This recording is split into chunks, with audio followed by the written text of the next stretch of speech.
We have breaking news at this hour. Animal researcher and environmental activist Jane Goodall has died. She was 91. And Donald Trump is not going to like this. Why? Stick around. Welcome to Occupy Democrats. I'm David Reddish. Anyone who knows anything about wildlife conservation or research into the intelligence of chimpanzees knows the name Jane Goodall. Beginning in 1961, she started her research into chimpanzee society and intelligence. She also became instrumental in demonstrating to the public how chimps are almost as intelligent as human beings. And really, in the case of anyone in the Trump administration, they exceed the IQ of their human counterparts. Need a bit more reminder? Have a look at this rundown of her career. She was perhaps the most influential conservationist of her time. Jane Goodall's extraordinary mission began in the jungles of Africa in the late 1950s. Growing up in England, she had been fascinated with Africa as a child and spent most of her teenage years planning how to get there. Without a college degree or any formal scientific training, Goodall moved to Tanzania to work for a paleontologist when she was in her early 20s. Her calm demeanor and passion for animals impressed the scientist, and soon he commissioned her to study chimpanzees in the wild. She gave up almost all of her possessions and lived amongst them for years, gaining their trust and becoming part of their family. On her YouTube channel, Goodall talked about what she learned. In those early days, no one knew anything about the behavior of chimps in the wild, so wasn't I lucky? Everything I saw and observed was new and exciting. Goodall witnessed chimps using tools, eating meat, showing compassion towards each other, and building nests in trees. These behaviors contradicted what the scientific community had previously thought, and her work attracted attention worldwide. In July 1960, Jane Goodall, a 26-year-old English girl, has embarked on a remarkable adventure. In 1965, a National Geographic documentary called Miss Goodall and the Wild Chimpanzees was broadcast in the United States.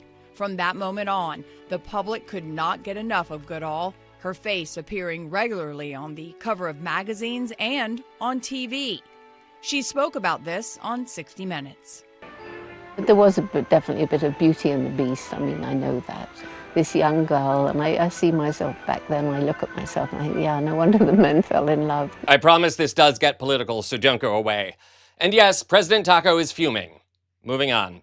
In the wake of Goodall's death, the media, of course, has turned to examine her legacy, offering animal lovers and scientists the opportunity to reevaluate and appreciate her work.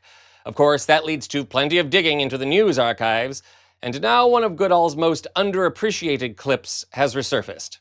Back in 2016, Goodall appeared on MSNBC to discuss our changing climate, wildlife conservation in the face of climate change, and the political implications of both. Though she lamented the state of high polarization in the United States, she also made some observations about a certain orangutan cosplayer who was then running for his first term as president. Take a look.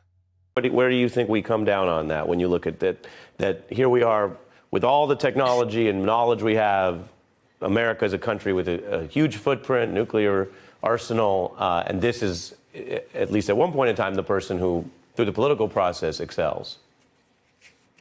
Well, you know, I'm not an American and I'm not a politician, but looking at it from outside, I see that the divisiveness that's being created in your America is a tragedy, and it's a tragedy that can have a ripple effect around the world. We just turn it back to the insurance companies, get costs down, and keep quality up. It's Rubio!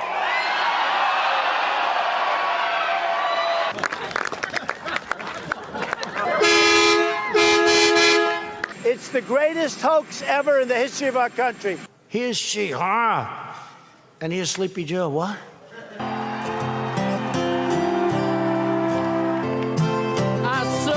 I tested positively toward negative. No, I tested perfectly. I'm a perfect physical specimen, and I'm extremely young.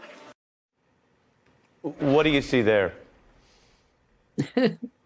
I see the same sort of behavior as a male chimpanzee will show when he's competing for dominance with another. They're upright, they swagger, They project themselves as really more large and aggressive than they may actually be in order to intimidate their rivals. I mean, is she wrong? Can we run that morsel again? That's good.